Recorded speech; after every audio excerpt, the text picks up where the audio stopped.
جی my اندر vlog welcome to my YouTube channel. امید کرتا ہوں آپ سب ٹھیک ہوں گے. اچھا, میں ابھی بھائی کے پاس آیا تھا. ہمارے بہت اچھے دوست بھی ہیں, بھائی بھی ہیں, ہم سے بڑے بھی ہیں. انہوں نے بہت اچھا مجھے ایک واقعہ سنایا اور مجھ سے رہا نہیں گیا. میں نے سوچا کہ اپنے دوستوں کے ساتھ بھی شیئر کیا جائے, تو آئے ان سے ایک واقعہ سنتے ہیں. میں آپ کو نہیں سنانا چاہتا کیونکہ ان کی زبانی سنیں گے جیسے یہ ہمیں بتاتے ہیں ایسے شاید کوئی اور بتا سکے. جو میں کہتا ہوں کہ انہوں نے میری بھی آنکھیں کھول دی اور مجھ سے بالکل نہیں رہا گیا کہ جیسے انہوں نے اپنی بات مکمل کی, میں نے اپنا کیمرہ آن کیا, میں نے سوچا ولاگ بنا لوں. اور آئیے ان سے پوچھتے ہیں کہ آج ان کے ساتھ کیا واقعہ آیا اور ان سے اس واقعے سے ان کو کیا سبق حاصل ہوا اور یہ ہمیں کیا سبق دینا چاہتے ہیں. آئیے ہم ان سے ملتے ہیں. جی السلام علیکم. وعلیکم السلام جی ورحمۃ اللہ وبرکاتہ. کیسے ہیں آپ؟ ٹھیک ہے الحمدللہ جی, اللہ پاک کا کرم ہے. اچھا, ہمیں یہ بتائیں کہ آج جو ابھی آپ نے مجھے جو ابھی سٹوری سنائی ہے, جو واقعہ آپ کے ساتھ درپیش ہوا ہے, جو مجھے سنایا ہے, یہ اگر آپ ہمارے ناظرین کو بھی یہ سنا دیں تو آپ کی مہربانی ہوگی. یہ مائک پکڑ لیں. جی جی بسم اللہ. یہ لگا لیں ادھر. اعوذ باللہ من الشیطان الرجیم. بسم اللہ الرحمن الرحیم. السلام علیکم تمام ویورز.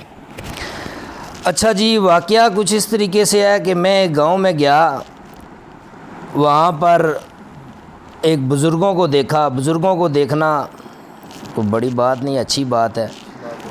بزرگوں کو دیکھا, جب بزرگوں کے ہاتھ میں نے سمارٹ فون دیکھا تو مجھے پھر تھوڑی سی حیرانگی ہوئی اور میرے دل نے چاہا کہ میں ان بزرگوں سے تھوڑا سا بات کروں, کیونکہ آج کل چھوٹے چھوٹے بچے جب موبائل یوز کرتے ہیں تو بزرگ اکثر ڈانٹتے ہیں ان کو. تو جب بزرگوں کے پاس میں نے سمارٹ فون دیکھا تو مجھے بڑی حیرانگی ہوئی اس بات سے. تو میں نے کیا ایسا کہ بابا جی کے پاس گیا اور بابا جی سے پوچھا کہ بابا جی کہ سمارٹ فون یوز کر رہے ہیں. تو بابا جی نے آگے سے ہنس کر جواب دیا, کہتے ہیں بیٹا اتنی بھی بری چیز نہیں ہے. تو میں حیران ہوا کہ پہلے بابا ہیں جنہوں نے کہا کہ بری چیز نہیں ہے. کیا سمجھے جی کہ بری چیز نہیں ہے. مجھے حیرانگی ہوئی. میں نے کہا جی بابا جی بتائیں. کہتے ہیں بیٹا اس اسمارٹ فون نے مجھے ایک ایسا نقطہ سمجھا دیا جو میں اپنی 80 سال کی عمر میں سمجھ نہیں سکا. اور حیرانگی ہوئی کہ ایسا کون سا نقطہ ہے جو آج کی یوتھ کو نہیں پتہ اور ان 80 سال کے بزرگوں کو پتہ ہے. تو ڈر ڈر کے بابا جی سے پوچھا, بابا جی وہ نقطہ کیا ہے, ہمیں بھی سمجھا دیں. تو بابا جی نے کہا بیٹا میں 10-12 دن سے واٹس ایپ پہ اپنے دوستوں سے بات کر رہا ہوں اور جو میرے رابطے میں وہ اوپر والی لسٹ میں, جو رابطے میں نہیں ہیں وہ بہت نیچے چلے گئے ہیں. ان کو ڈھونڈتے ڈھونڈتے میرے ہاتھ تھک جاتے ہیں, میں خود تھک جاتا ہوں, بزرگ آدمی ہوں. تو میں نے کہا بابا جی یہ کون سی نئی بات ہے, یہ تو آج کل کے 10 سال کے بچے کو بھی پتہ ہے. بابا جی مسکرائے. مسکرانے کے بعد بابا جی کہتے ہیں بیٹا لگتا ہے آپ نے میری بات پہ غور نہیں کی.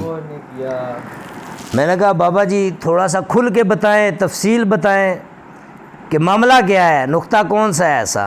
بابا جی کہتے ہیں جی کہ بیٹا ہم سب رب کو مانتے ہیں, ہم سب کا ایک ہی خدا ہے, وہی دیتا ہے رزق, وہی دیتا ہے یہ دنیا کی بھی عیش و عشرت, سارا کچھ وہی دیتا ہے, یہ انسان صرف سمجھ نہیں پاتا.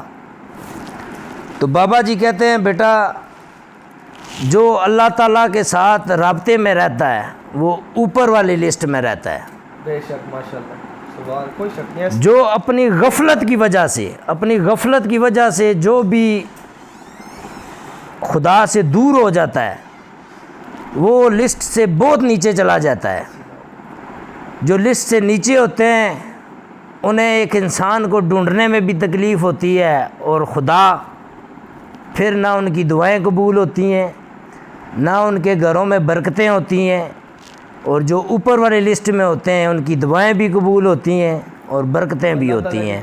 یہ نقطہ جو ہے ہمیں بابا جی نے ہمیں سمجھایا اور اس کے بعد ہم نے الحمدللہ اس نقطے پہ عمل کرنا شروع کر دیا. اور آپ لوگ بھی جو بھائی دیکھ رہے ہیں اور کوشش کریں کہ اس نقطے پہ عمل کریں. بہت شکریہ جی. مجھے دے دے مائک. اچھا جی، بہت اچھی انہوں نے بات کی. پہلے تو جب میں نے ان کی بات سنی تو یقین کریں کہ مجھ سے تو رہا ہی نہیں گیا کہ میں آپ لوگوں سے یہ بات شیئر کر کے رہوں گا. ٹھیک ہے نا. تو ان کے کہنے کا مین جو مطلب ہے نا وہ ہمیں بھی سمجھنا چاہیے کہ یہ دنیا صرف فانی ہے, اس دنیا میں کچھ نہیں ہے. یہ دنیا وقتی دنیا ہے, اس دنیا میں وقتی لذت ہے. سب کچھ ہماری جو اصلی دنیا ہے, ہم جو مسلمانوں کی حقیقی دنیا ہے, وہ ہماری موت کے بعد سٹارٹ ہونی ہے. یہ ہم بھول چکے ہیں. تو امید کرتا ہوں آپ سب کو ویڈیو اچھی بھی لگی ہوگی اور یہ آپ کو سن کے آپ اس پر عمل پیرا بھی ہوں گے. امید کرتا ہوں کہ یہ سن کر آپ 5 ٹائم نماز بھی پڑھیں گے, اللہ کو یاد بھی کریں گے. دیکھیں اس میں ہمارا کوئی فائدہ نہیں ہے. نیکی کرتا ہے انسان اپنے لیے کرتا ہے, کسی کے لیے نہیں کرتا. نہ اس روز محشر میں نہ آپ ہمارا حساب دیں گے, نہ ہم آپ کا دے سکیں گے. تو امید کرتا ہوں آپ سب عمل کریں گے. اسی کے ساتھ اجازت چاہتا ہوں. اللہ حافظ.